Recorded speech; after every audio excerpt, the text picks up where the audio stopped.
Bom dia, galera! Tudo certo? Pausa para o café no ar. Como é que estamos aí? Tudo tranquilo? Pois bem, um bom dia a todos. Antes de tudo, não esqueçam de clicar aí no joinha. Se gostaram do vídeo, se não gostaram, também clica aí para a gente aprender, pois tanto gostei como não gostei serve para minha evolução, pois eu preciso melhorar a cada dia, certo? Compartilhe esse conteúdo está muito bacana. Eu vou mostrar na íntegra um programa gravado na TV Cidade, no canal 14 da NET e também no YouTube, a TV Cidade de Farroupilha, onde a gente recebeu nos estúdios o nosso amigo e companheiro Senair Gomes da Silva, um cara com muito conteúdo, um cara que entende de negócio como ninguém, por muitos anos dono da Furgobento, proprietário por 10 anos de um supermercado, trabalhou como contabilista, então entende muito sobre o assunto que a gente vem tratando nessas últimas 3 edições da Pausa para o Café, que é financeiro, tá? Espero que vocês gostem do vídeo, peço para que você compartilhe, pois é um conteúdo que interessa a muitos empresários, pequenos empresários, e hoje finanças está muito relacionado a qualquer tamanho de empresa, né? Uma empresa hoje que está abrindo seu CNPJ, ela precisa entender um pouco do financeiro, porque com a questão assim da globalização, vamos se dizer, e o fácil acesso das informações, hoje um empresário ele precisa entender um pouco de tudo, né? Ele precisa entender sobre finanças, sobre processo, sobre RH, pelo menos para saber aonde é que ele está pisando. Agradeço a vocês estarem assistindo esse vídeo.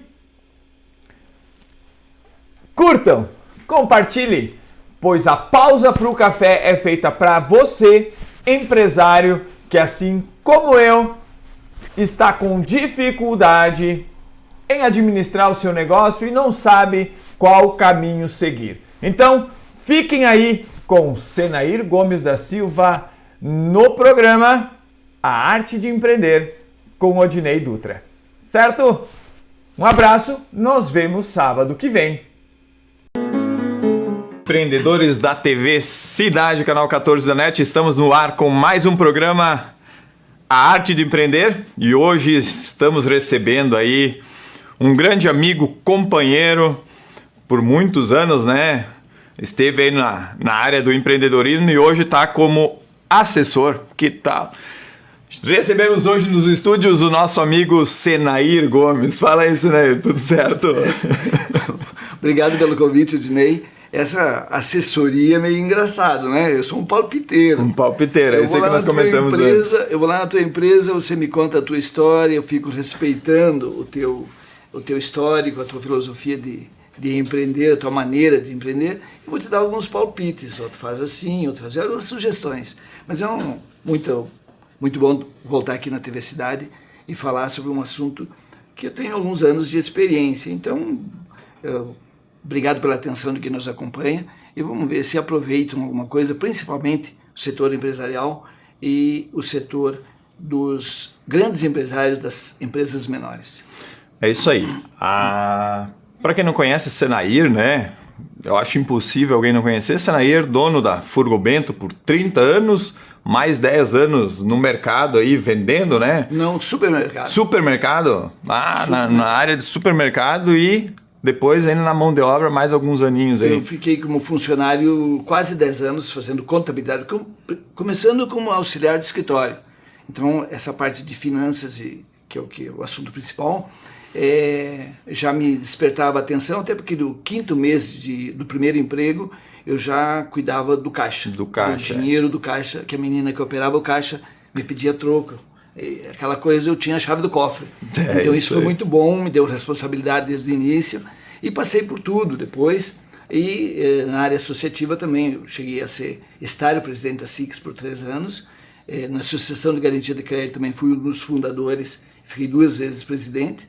Numa central de compras em Caxias para pequenos comerciantes no ramo de alimentos, eu também fui um dos fundadores e fiquei 4 anos em eleições livres e diretas, auditáveis, todos os anos. Então eu fiquei 4 e depois vim cuidar da Forgobento. É bacana. Então, para o empreendedor que está em casa hoje, como o Senaírio já deu a palhinha aí do nosso assunto, a ideia hoje é falar um pouquinho sobre o financeiro das empresas, né? O programa procura trazer empresários, né, pessoas das mais diferentes áreas para dar dicas, falar para o empreendedor que está em casa hoje algumas soluções, né, para aquela velha história, né? Nas pedras que eu tropecei, não precisa de repente tropeçar. E a gente vê hoje que a parte de finanças é um setor muito importante das empresas. Eu acredito assim hoje que a empresa em si, se ela não tem um controle dos seus números, a chance dela não passar, né, de alguns anos, 3 a 5 anos, é grande. Então hoje, Senaírio, eu quero te dizer, já iniciar, né, nessa área do financeiro, o que tu diria, né, para quem está passando por essa dificuldade do financeiro, por onde começar? Né? Qual é que seria o primeiro passo? A pessoa está passando por um momento financeiro, como a gente estava comentando em off aqui, a pessoa está devendo, está com contas atrasadas e tal. Qual é o primeiro passo? Né? O que seria a primeira etapa? Aí? Me permite fazer primeiro uma introdução, vamos dizer, do histórico dos financeiros das empresas ao longo desses últimos 50 anos. Então, assim, certo. Rapidamente. Teve período no Brasil em que a inflação disparou. Começou lá no regime militar, chegou a 12% ao ano, já todo mundo queria o couro do Delfim Neto, e aí veio a turma do Sarney, chegou a 83% ao mês. Então, verdade. Vamos lembrar disso, 83% ao mês. Qual o cara que cuida de finanças, cuida do financeiro de uma empresa que tem algum norte? Perdemos totalmente o norte das coisas e eu passei por esse período também. Depois veio a valorização do dólar, primeiro uma desvalorização com o plano real. Não quero falar dos cruzados da vida, porque ali foi um fiasco. Foi curto, mas né? O Collor fez fiasco também. Aí veio o Fernando Henrique, que era um sociólogo, e conseguiu, através da sua equipe, ainda com o Itamar, criar o plano real, que acabou com a inflação, literalmente. O dinheiro passou a ter valor, dólar teve época que valia 70 centavos de real, contar isso hoje parece mentira. Sim. Depois se emparelhou, dólar e real ficaram iguais, isso em 94, 95, e depois devagar o dólar foi ganhando força pela nossa fraqueza da economia. Em 99, de uma hora para outra, e aí quero chamar a atenção dos que cuidavam do financeiro na época, de uma hora para outra o dólar saltou, supervalorizou, né? A desvalorização da nossa moeda foi enorme de uma hora para outra. Os juros saíram de 2% para 6% ao mês. Quem faz previsão diante de um cenário deste? Então houveram muitos problemas na virada do século em função disso. Mas a partir desse momento a gente começou a ter um norte, a gente começou a planejar alguma coisa a partir de 94, começamos a planejar. Porque no primeiro momento ninguém acreditava que a inflação ia ser contornada. A minha geração viveu sob a égide da inflação alta. Sim. Aí a gente começou a fazer planejamento. E teve um momento aqui, 2005, 2006, que só se falava em planejamento estratégico. Era o supra-sumo das empresas. Todo mundo falava isso. Vamos planejar. Vamos planejar porque agora vai. Aí em 2008, deu aquela crise, eu fui convidado para uma reunião muito importante na UX em Caxias, para falar sobre as saídas para a crise em 2008. E todo o pessoal da mesa entendia que a saída da crise era passar a conta para as empresas. É isso que eu quero chamar a atenção. Veja que às vezes a empresa tem o seu planejamento, tem a sua maneira de trabalhar, tem os seus custos bem calculadinhos, tem a sua margem de lucro. Porque o oxigênio das empresas é o lucro. É o lucro. Na verdade, a gente, né, toda empresa, que nem diz, a gente não é a empresa, ela não é uma ONG, né? Ela existe para gerar dinheiro de fora. A gente precisa gerar lucro, né? A empresa precisa gerar lucro. Ela não sobrevive, até porque nós brasileiros não levamos muito a sério os imprevistos, mas eles acontecem. Então, a gente não pode sobretaxar as empresas, e agora veio o Paulo Guedes dizendo que a nossa carga tributária terá que ser diminuída de 40 e não sei quanto para 26, 25. Se isso realmente acontecer, para o empresário vai ficar muito bom de trabalhar e para o consumidor também. Mas eu sempre digo que nós temos alguns problemas estruturais no país que vão dificultar, primeiro, a gente ser competitivo internacionalmente. Sim. E se a gente não é competitivo, só o mercado nacional e vindo coisas de fora, nos torna mais vulneráveis enquanto empresa. Mas, especificamente sobre o financeiro, eu penso que o problema número 1 das empresas começa na sua origem, na montagem da empresa. O dia que o senhor resolve ser empreendedor, normalmente, uma maioria absoluta, e os cabelinho branco vão lembrar bem disso, a gente pegava as verbas rescisórias, ou vendia o automóvel e comprava um pior, e começava a empresa. Muitas empresas começaram nos porões, muitas empresas começaram numa salinha alugada, muitas empresas começaram o irmão e cunhado, ou com o irmão ou com o cunhado. Com pouco capital, na verdade. Se iniciava com pouco capital, né?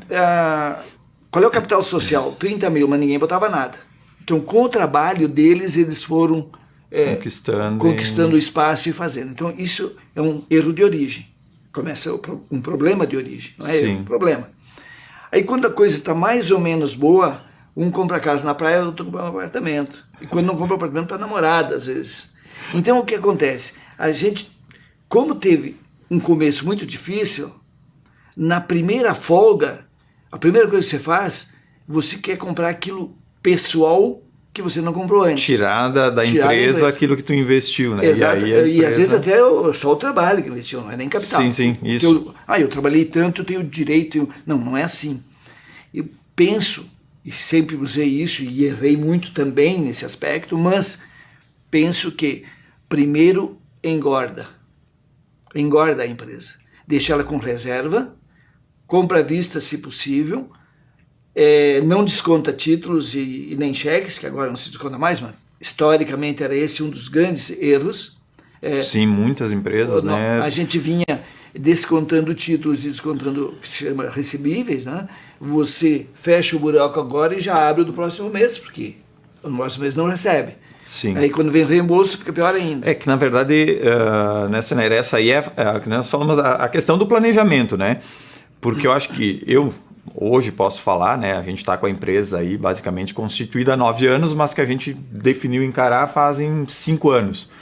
E eu tenho o privilégio de falar que a gente nunca descontou nenhum título e a gente nunca tinha atrasado nenhum título até o ano passado em questão da pandemia. A gente honrava muito, mas a gente fazia o quê? Todo esse planejamento. A gente ia passar um orçamento, nós não fazíamos conta de padaria, que se chama, né?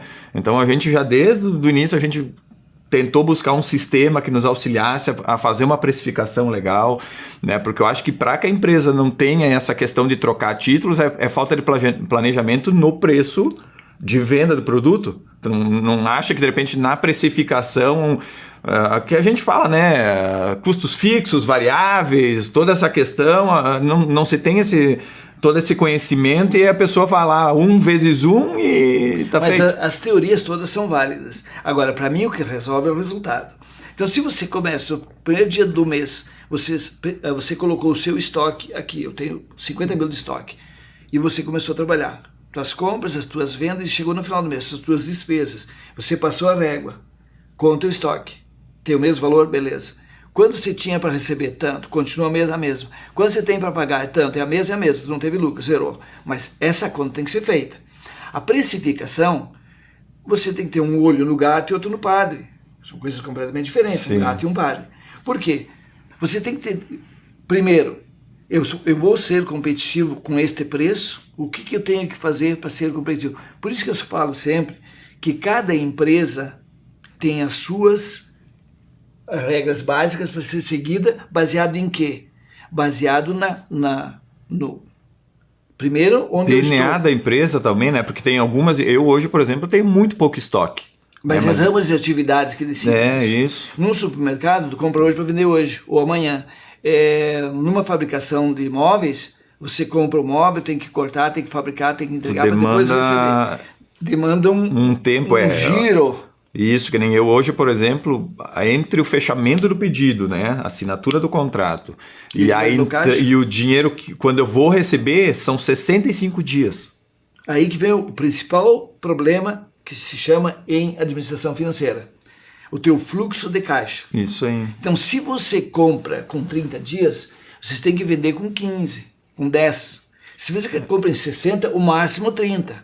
Porque esses 30 fica no meio do caminho para que você possa vender, receber e repor. A gente não costuma fazer isso. Verdade, eu falo por experiência própria, né, que o ano passado o que aconteceu com a empresa foi isso, tipo, como a gente não tinha esse conhecimento, então eu estava financiando meu cliente há 120 dias, recebendo então 30, 60, 90, até 120 dias, mas com o meu fornecedor eu estava pagando 28,56. E aí chegou um momento que nós começamos a dizer, poxa, mas nós estamos vendendo, tá faturando, tá entrando dinheiro, tá, mas onde é que tá o dinheiro? Quanto mais vende, mais falta dinheiro. Mais faltava dinheiro. E aí começamos a olhar de nossa, aí quando vimos, o buraco tava grande. Mas não, peraí. Eu fiz uma muito pior. Eu vendia furgões, que hoje é mesmo que vender automóvel, né? Um furgão hoje é 70 mil. Então é um valor alto. E eu financiava o meu cliente em 10 vezes, sem entrada, e pegava esse dinheiro no banco, para que ele me pagasse, eu pagasse o banco. Uhum. Só que o banco eu pagava e ele não me pagava. 2, 3 que faltasse, não honrasse o seu compromisso comigo, e eram muitos. Sim, acontecia, que eu facilitava, né? Muito, aí eu vendia mais, ficou pior, vamos parar com isso. Aí depois veio a famosa entrada, que isso no teu ramo, no ramo que eu trabalhei, não é o caso do supermercado, que é toma lá da cá. Sim. Eu era o Sarney da vez, toma lá da cá. Então, mas no teu ramo, como no ramo de fabricação de carretas, qualquer ramo, só estou dando 2 exemplos para entender. Precisa ter uma entrada. Tem né? que ter uma entrada, porque você compra uma boa parte do material, reforce o teu fluxo de caixa, para você não precisar correr no banco, pegar o dinheiro emprestado. Porque eu passei por um período em que o gerente era muito meu amigo. Ele aumentava o cheque especial. Então ele rentabilizava a agência dele. Sim. O banco quer vender, né? O banco quer. Quanto mais verba tu pegar do banco, melhor para eles. Mas o né? gerente teu amigo é que diz, não usa cheque especial, eu tenho uma outra linha de crédito. Mas ele não rentabiliza a agência dele. Ele não cresce profissionalmente. Então a gente tem que entender isso. A partir do momento que eu comecei a entender isso, as coisas começaram a mudar. Porque a gente não sabe tudo nunca. Imagina quem está começando. E o dinheiro, na verdade, de banco, né? Ele é muito fácil. É muito fácil o acesso. Se tu tiver uma conta, um CNPJ limpo, hoje tu consegue linha de crédito em qualquer banco. Eu recebo ligações, a Sandra recebe ligações de vários bancos, quase que todo mês, oferecendo cartão, oferecendo isso, oferecendo linha de crédito. E a gente, na verdade, só usufrui do crédito na questão do investimento tecnológico. Por exemplo, que nem agora a gente está pensando numa máquina que acelere o processo, onde a gente consiga entregar mais, né? E aí com um custo menor. Então aí que a gente está negociando com o banco para conseguir essa verba através do Pronamp ali, para poder, hoje se eu levo uma semana para produzir um determinado produto, com essa máquina eu vou levar 2 dias. Então eu entrego mais, com mais agilidade, com mais qualidade, né? Aí eu acredito que seja uma boa ideia de se investir, né? Não existe receita pronta, mas se existe uma receita que é infalível, é você financiar uma máquina que te reduz custos, te acelera a produção, e você financia ela o máximo de prazo possível. Que ela se pague, né? Com certeza. Então, assim, com custo financeiro baixo, que é o Pronamp e outras linhas de crédito, que na minha época não tinha. Hoje era 120 dias. O Pronamp está liberando com 11 meses de carência. Então até tu botar a máquina a funcionar, até tu vai criando um fôlego ali, e quando tu começar a pagar, a máquina já está se pagando, né? Desde que você não mexa no capital de giro, desde que você não mexa no fluxo de caixa, para não ter que sair apavorado buscar dinheiro, porque o dinheiro imprevisto é o mais caro que existe. O dinheiro para o capital de giro tem que ser próprio. O mínimo de terceiro, se for o caso, na eventualidade. Mas o capital de giro tem que ser próprio, o fluxo de caixa não pode estar negativo nunca, e esse investimento tem que ser via banco. E longo prazo. Longo prazo. O investimento porque se a gente pensar, a máquina é um bem imóvel. Ela não se mexe, ela fica lá. Seria, em outras palavras, enterrar dinheiro. Neste teu caso, é muito simples entender. Ela vai produzir, ela vai te diminuir custo, aumenta lucro. Ela vai te vender mais quantidade, aumenta o faturamento. Se o faturamento de 1 milhão der 10%, dá 100 mil. Se for 100 mil, só dá 10 mil. Então, quanto mais você faturar com a mesma margem, tanto melhor. Então, são coisas simples que às vezes a gente não se dá conta. E como é que o empreendedor que está em casa, como é que ele começa a fazer essa análise, né? A gente também até falou ali em questão, eu ia te perguntar, tá? E aquele empresário que fez como eu fiz lá no início, que não sabia, misturava as contas. Conta pessoal, conta da empresa e paga a conta da empresa com o meu cartão, paga conta minha com o cartão da empresa e vira uma bagunça e aí tu não sabe nem para que lado está indo São o dinheiro. dois ou três ou quatro problemas grandes, não sabe qual é o maior. Primeiro, se misturar o físico e o jurídico, a fiscalização também mistura o físico e o jurídico e aí os dois pagam caro por isso. Então, o ideal não existe, mas o possível é separar, né? E aconselhável, vamos chamar assim, quanto eu preciso para viver bem com a minha família? Eu preciso 5 mil, então eu vou retirar todo mês 5 mil. Mas 5 mil a empresa não aguenta, então não tira 5.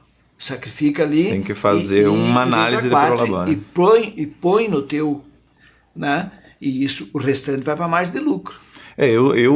Né, entre o conteúdo que eu aprendi, agora buscando, né, esse conhecimento se a empresa fatura tanto, tu tira X% pro teu prolabore. Desde né? que o lucro final comporte. Que comporte. Por exemplo, a empresa está vendendo 100 mil reais, então tu consegue tirar 3%, tu consegue tirar um prolabore de 3 a 5 mil, é um prolabore que a empresa comporta.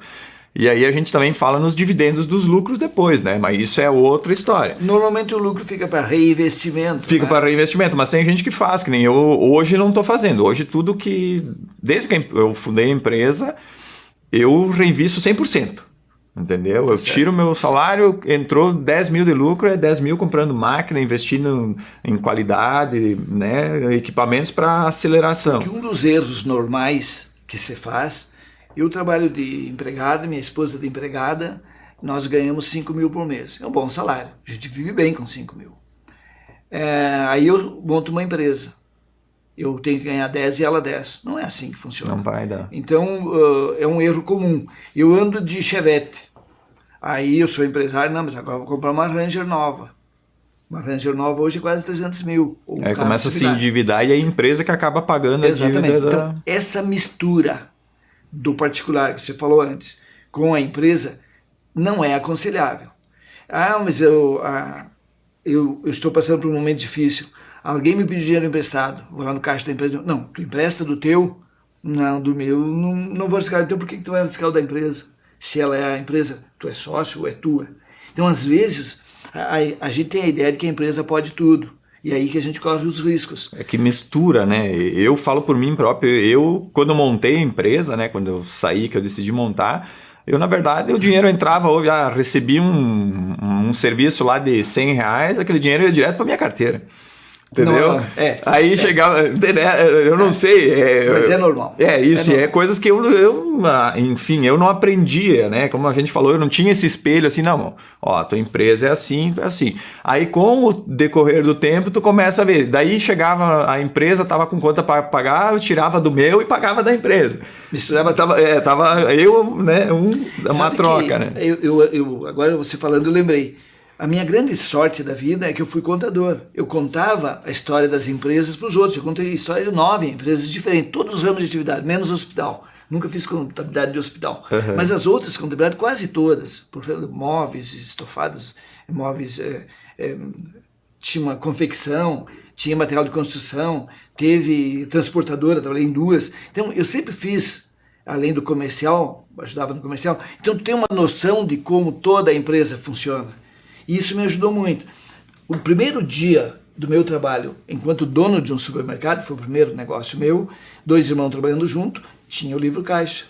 No primeiro dia. Quanto nós vendemos? Tanto. Foi onde o dinheiro? Foi para o banco. Então, eu abri a conta bancária, eu controlava o saldo bancário não tinha computador. Sim, numa planilha manual. E o caixa feito à mão. Tinha que fechar. No final do dia, tu fechava o caixa, pegava o dinheiro, contava e lançava, fazia fechar e lançava. Então, com este caixa diário, não tinha como você, no final do mês, estava lá o valor vendido dia por dia somado total, menos as despesas, e mais ou menos, porque no supermercado de bairro não tem como tu ter um controle de estoque. Hoje tem. Sim, hoje tu entrou no mercado e já está automatizado, é só passar o para nós não, mas no olho assim, o lucro está mais ou menos bom. E no financeiro, dando para pagar as contas, sobrava o saldo bancário, também estava bom. Se estocava mais um produto, outro perto de aumento. Aí quando veio a loucura eu comecei em 81, quando veio a loucura de 83, concernei, aí bagunçou.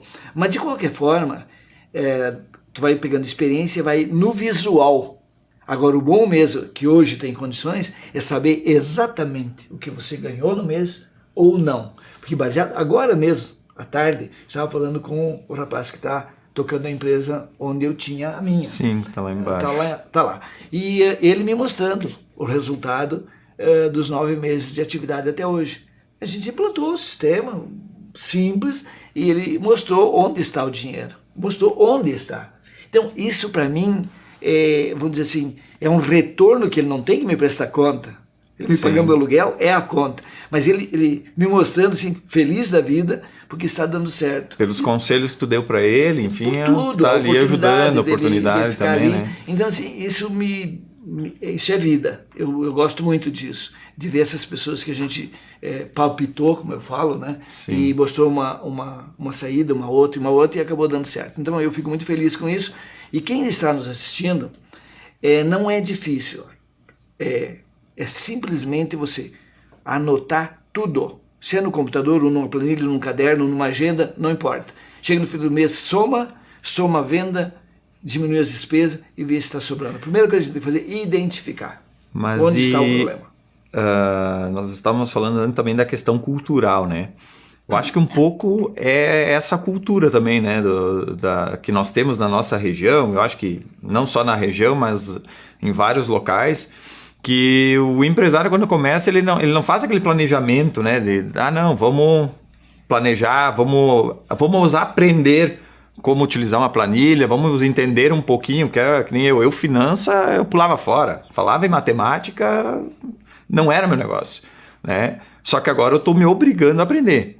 Né? E tu não acha que de repente o que precisaria, até o programa Arte de Empreender surgiu com essa ideia?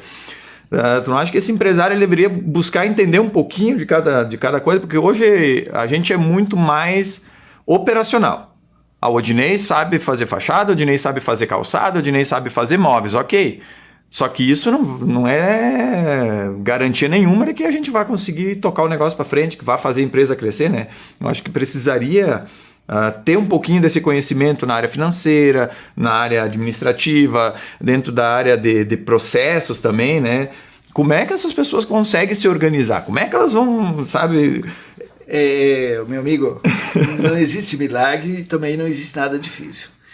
A primeira coisa que eu faria hoje, se eu fosse comprar uma empresa, comprar a empresa Odinei, primeiro, eu vou saber quem são os fornecedores, quem são os teus clientes, como ela foi gerida até hoje, como tu faz, quais são os teus processos. Em cada processo que você vai me explicando como vai fazendo, eu já vou identificando onde estão os problemas. Não é difícil você entender. E já te questiono, isso não dá para fazer assim, ou não dá para fazer assado, ou não dá para fazer assim, sabe? Então todo empresário pode ele fazer isso com ele mesmo. Olha, faz de conta que ele chegou de fora. E vai, eu faço isso assim. Será que é assim? Não tem outro jeito? Porque muitas vezes no embalo, e eu falo isso por experiência própria, no dia a dia você vai repetindo processos, tanto na parte de produção, como na parte administrativa, como na parte financeira, com o RH, que se chama hoje, que era o departamento pessoal antigamente. Tudo isso tem um jeito de trabalhar. Mas às vezes tu passa 10 anos e nunca é questionado se esse jeito é o melhor. Aprendeu daquela maneira e continua tocando o barco não assim. Não precisa você pagar uma consultoria. Não precisa você pagar coisa nenhuma. Talvez, se você identificar que precisa, contrate. Mas primeiro vá você mesmo. O cara chega de manhã... Fazer uma autoanálise, na verdade. Porque, na verdade, é essa questão. Talvez falta um pouco do conhecimento. Mas talvez falta essa questão de parar 1 hora por semana e analisar tudo que está acontecendo. E dizer, pá, peraí. Você trabalha até sexta, vai lá no sábado. Você trabalha até sábado, vai lá no domingo, sozinho, e fica analisando. Não é perder um domingo, você vai ganhar um meio-dia do domingo analisando processo por processo. Não importa o tipo de atividade, não importa o que você faz, não importa nada disso. Como é que vive, qual é a vida da tua empresa? Na minha empresa, amanhece o dia assim e anoitece assim. Tudo isso que acontece durante o dia, essa rotina da empresa, tem certeza que só tem esse modelo, só tem esse jeito de fazer? Dá para fazer assim, fazer uma anotação. Ou quem sabe eu vou visitar um concorrente que é meu amigo. E a gente tem tantos amigos concorrentes. Hoje o concorrente é o chinês, o resto é tudo parceiro de sofrimento. Né? Então a gente tem que ter essa percepção. Trocar as dores, na verdade, né? Eu acho que a gente precisa se unir mais, cada setor se unir e acabar compartilhando a dor um do outro. Eu passei por isso, não consigo resolver. Então eu vou voltar no tempo de novo. Enquanto eu estava presidente da SIC, começou os grupos que tem hoje a Revifar, que ainda existe, está meio parando, mas existe. Teve grupos setoriais que sentavam para contar suas dores e falar dos seus problemas. Eu só tenho uma coisa para te dizer. Se tu conversar com um supermercadista lá de 1985, 90, por aí, quando a gente tinha a central de compras para pequenos comerciantes, se reunia toda segunda-feira para bater papo e cada um contar as suas coisas. Nós chegamos a 120 numa sala naquela época, em Caxias. Pergunta qual foi o melhor momento das empresas deles, se não foi esse período. Trocar experiências. Trocar experiência, na verdade, é a questão da mente mestra, que a gente chama, né? Mindset, assim, ó. É juntar várias cabeças pensantes e cada um dá uma ideia. Sabe que eu fiz um curso em Caxias, né? Falando um pouquinho de mim agora. Eu fiz um curso em Caxias e a gente fazia o sofazão. Aí, o que acontece? Cada semana um empresário sentava e falava da sua dificuldade. Ó, tô passando por essa dificuldade na empresa, assim, assim, assim. E nós estávamos em 17 pessoas e ele não podia retrucar nada. Ele contava a história, todo um parecer ali, e aí as pessoas, tipo, muitas vezes eram agressivas com elas. Não, pô, cara, mas como é que tu deixa acontecer tal coisa? Tu tá agindo errado. E ele não podia retrucar, ele não podia, não, mas é que... Tinha que escutar. Tinha que escutar. E aí ele anotava, tinha ali, ficava anotando coisa que ele achava importante e tal. E no final do curso, foram em torno de 6 meses de curso, uma vez por semana. Cara, assim, ó, tu ouve as histórias deles no final do curso, como aquele momento mudou a vida deles, sabe? Cheguei lá e realmente comecei a implantar isso, comecei a fazer, comecei a ser mais enérgico em alguns setores, alguma coisa, e realmente a coisa mudou. Né? E aí tu vê, ele tá ali sentado, muitas vezes ele não tem essa percepção de, opa... Não é assim que funciona, né? Tem aquela questão, né, da viseira ali, e quando alguém aponta é legal.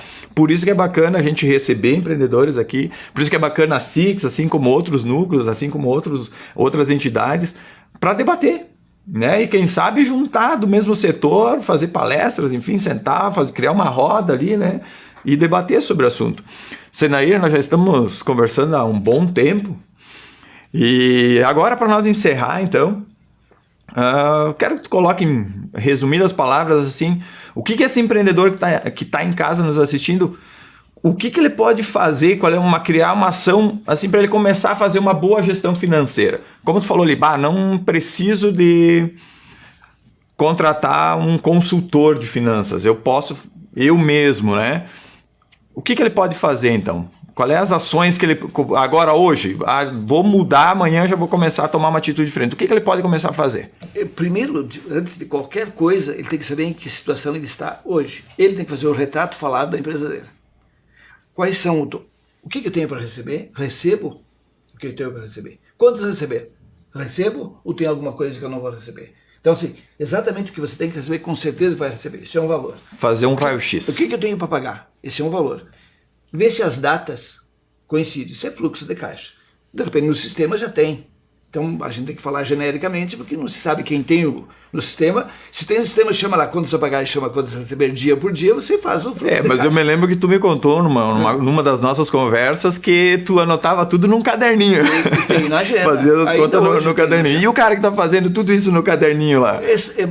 Eu acho mais fácil para ele do que nem todo mundo domina os sistemas, né? Aí você pega dia por dia o que tem para receber, o que tem para pagar, e é o fluxo de caixa. Mas se tu tem isso no sistema, melhor ainda. Então, se você sabe em que situação você está, antes de adquirir alguma coisa, ou fazer estoque, ou deixar faltar material, é uma análise que cada um dentro da sua atividade tem condições de fazer. E ninguém de fora vai conseguir te aconselhar, porque ninguém de fora que chega sem fazer um diagnóstico vai saber qual é o problema da tua empresa. O problema das empresas a gente só sabe depois de fazer um diagnóstico e acompanhar ainda, não é chegar lá dando palpite. Eu respeito muito o histórico de cada empresa, porque muitas vezes ele tem razões para continuar assim e que a gente não conhece. E ele conhece, ele sabe por quê. Então, isso é bom conversar sobre esses porquê. Entender o que pode mudar e o que não pode. Mas se ele fizer esse diagnóstico, se ele fizer esse retrato falado da empresa dele, financeiramente falando, retrato falado. Tem coisas que de repente ele está pagando por A ou por B que ele pode diminuir, tem, é só analisar. De repente uma assessoria que não está dando certo, de repente uma consultoria, de repente ele está pagando um aluguel que não precisa. Tendo retrabalho, né? Daqui um pouco a mão de obra, né? A mão de obra daqui um pouco não está de acordo com o que ele planeja, aí faz uma, duas, né? Faz isso aí. Então assim, tem uma série de fatores que levam a empresa dele a ficar mal financeiramente, porque tudo que tu fizer de certo ou de errado em todos os processos produtivos ou não da tua empresa, reflete no caixa. Reflete ali. Reflete no resultado. Então, cada passo que a gente dá para a esquerda, para a direita, para frente ou para trás, e quando eu falo passo para trás, eu faço questão de potencializar. Muitas vezes o cara está com dívida, pagando juro alto e tem um carro zero na garagem. Vende o carro e compra um Fuca, compra um Chevette, e esse dinheiro ele paga as contas, depois ele vai dar de BM. Se ele quiser. A verdade é sempre andar um degrau abaixo, viver um degrau abaixo do possível. Porque o degrau entre um e o outro é a folga financeira que você vai ter. E depois que você tem uma folga financeira, você nunca mais quer abrir mão dela. Ela te dá tanta tranquilidade, pena que eu descobri isso muito tarde. É a famosa liberdade financeira. Liberdade financeira, liberdade financeira é o sonho de todos os empresários, mas a gente trabalha de segunda a segunda e não descobriu. Tu descobriu tarde agora. Eu descobri tarde, e digo por quê? Eu não tinha que comprar o segundo apartamento, eu não tinha que comprar não sei mais o que não me fazem diferença nenhuma hoje. Não faz diferença. A gente chega numa idade que tendo saúde chega, e saúde não é tão caro assim pagando o plano de saúde. Mas para isso a gente precisa guardar dinheiro para poder pagar o plano de saúde. Então, e não é um apartamento para pagar o plano de saúde. Eu digo que você quer vender, não vende. Vende pela metade do preço. Ou vende mais abaixo do mercado. Ou chega numa idade tem que se ir preparando para guardar o dinheiro. Eu acho que não é difícil falar em finanças a partir de um momento que a gente começa a fazer as coisas certas. Pode sobrar bem pouquinho, mas ele tem que sobrar esse mês e no próximo também. Essa oscilação de um mês para de um ano para o outro que a gente tem que evitar. Sabe que eu ouvi uma frase, agora estou falando isso, eu vou compartilhar aí com o empreendedor para nós encerrar. Já quero agradecer aí o Senair pela participação e espero recebê-lo novamente. E para encerrar então, empreendedor, eu ouvi essa seguinte colocação aí de um empresário aí do Brasil e ele falou o seguinte, que se a gente gostasse realmente de dinheiro, né, a gente não queimaria. Daí ele faz uma analogia com uma planta. O que a gente faz com uma planta? A gente planta a semente, a gente rega, né? A gente cuida e aí depois a gente come os frutos. O dinheiro de uma empresa ou do nosso suor do trabalho seria o fruto. Só que o que a gente tem o costume de fazer? A gente não pega e não come só o fruto que tudo que a gente construiu deu. A gente tem o costume muitas vezes de cortar a planta, né? Porque a gente já quer fazer daqui um pouco, pegar a madeira e utilizar em outra coisa. Então o que o Senair colocou agora no final basicamente é isso, né? Muitas vezes a gente quer construir muito, comprar muitas coisas, investir em carro, né, imóveis e tal, e aí a gente não pensa nesse dinheiro, né? Investir em outras coisas. Então acho que fica a dica aí para vocês, né? Espero que tenham gostado do programa, acho que foi muito produtivo, né? Porque foram alguns minutos aí. Se você gostou, clica aí no joinha, compartilhe, curta aí o canal da TV Cidade.